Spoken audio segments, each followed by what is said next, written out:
আজ যার কথা বলবো তাকে কেউ বলতো নাঙ্গা বাবা, আবার কেউ বা বলতো পাঞ্জাবি বাবা।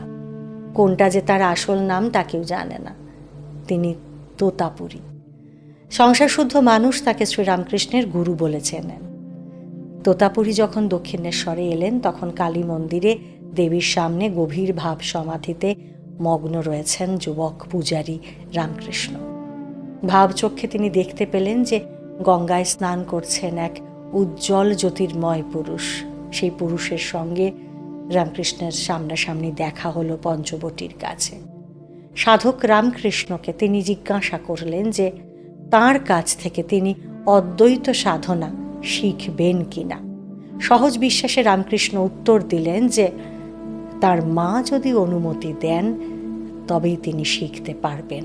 আর এই কথাটা বলেই তিনি দৌড়লেন কালী মন্দিরের দিকে।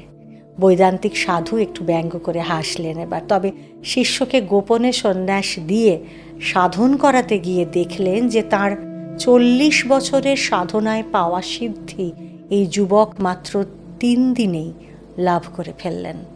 বিস্ময়ে থ হয়ে রইলেন তোতাপুরী।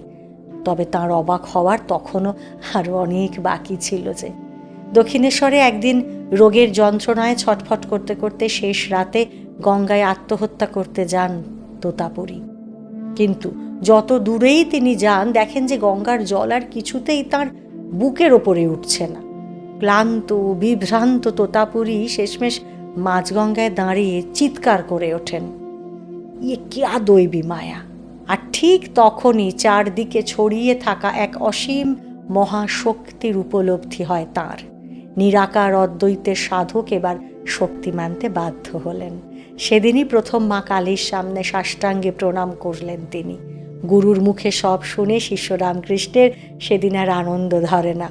তোতাপুরী যেমন তাঁর অদ্বৈত সাধনার গুরু, তেমনি রামকৃষ্ণ এবার তাঁর এক পেশে দৃষ্টিকে পূর্ণাঙ্গ করে দিলেন। এটাই হয়তো তার গুরুদক্ষিণা। এমনই আরও নানান ঘটনা জানতে আমাদের সঙ্গে থাকুন আর শুনতে থাকুন প্যাস্টেল স্পিরিচুয়াল।